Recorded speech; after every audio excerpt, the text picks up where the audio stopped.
idea of a whisperer or a Rasputin or some entity that's giving secrets to people like Putin or someone else, that's an old-time story. Yet the mainstream media is using it as a way to create some propaganda, and I look at that. Yeah, is anybody out there watching this new TV show that's on Disney Plus? It's called Moon Knight. Moon Knight is one of those shows that, well, it talks about the Aeneid. And they talk about the Aeneid being this controlling synarchy. The Aeneid are this group of the 9 Egyptian gods. They include Osiris, Seth, Thoth, Geb, Nut, Shu, Tefnut, Amun-Ra, Anubis, Bast, Bes, Horus, Khonshu, Ta, Neith, Maat, Sekhmet, Sobek.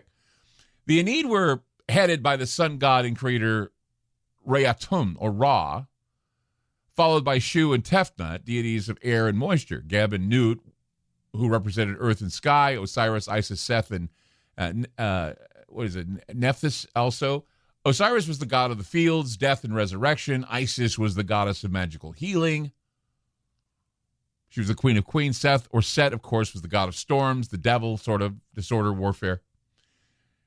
In 1952, there was a seance where a group of elites got together to summon what they claimed were 9 beings that watched over the world. They were appropriately called the Council of Nine, or the Nine, or the Aeneid. The purpose of the seance, organized by paranormal researcher Andrea Putarch, intended to channel entities through those attending. Participants included socialites like Arthur Young of Bell Helicopter, his wife Ruth Forbes, Payne Young, whose family associated with the Oswalds in Dallas.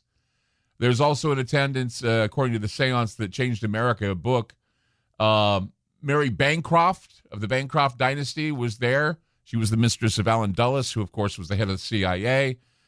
He was also the man whom JFK fired after the Bay of Pigs fiasco. Some people even felt that Allen Dulles was involved with the assassination of Kennedy. There was Marcella DuPont of the DuPont family. She attended, and also Alice Bouvier, born to the Astor family, the Astor bloodline, actually. So the seance was studded with Eastern blue blood seeking to be vessels for some dark entities, who knows what. So communication with these entities was handled by the medium. The guy's name was D.G. Vinod, Dr. Vinod, who slipped into a trance and began speaking as the 9.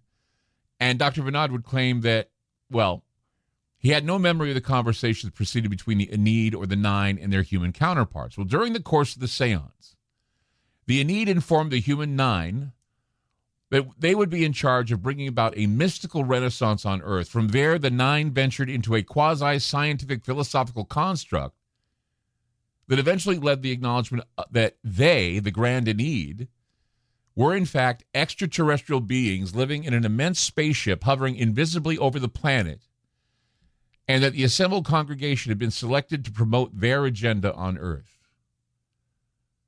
This is an example of how the elite would summon gods or entities from the underworld to make their decisions. And this, again, is an example of a synarchy. The method of consulting secret chiefs or entities to make impacting decisions for the world. In the Zohar, which is a book of the Kabbalah, there's a passage that sounds more like the Hermetic dictum, as above, so below. It speaks of something called a Hebel. Now, the word means many things. However, the Hebel, or the breath, when made on earth, travels to the heavens and is heard above. Whenever the Hebel is sent with intent, even if it's sent in silence, the voice reaches heaven. The Hebels are affirmations, prayers. They can even be spells. They can be used for summoning beings in seances, contacting the dead, contacting aliens.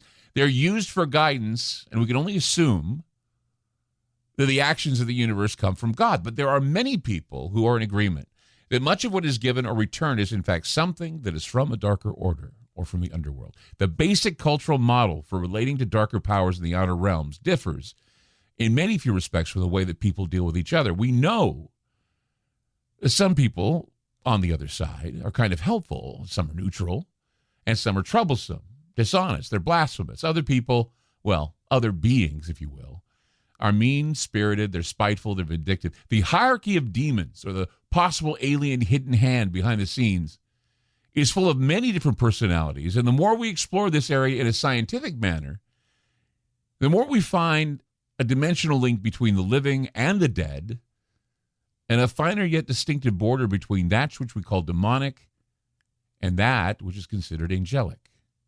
The idea that there are external forces ruling the earth is a little bit odd to those who are held in the various dogmas of modern religion, but it's consistent with the very old traditions that the earth is being watched.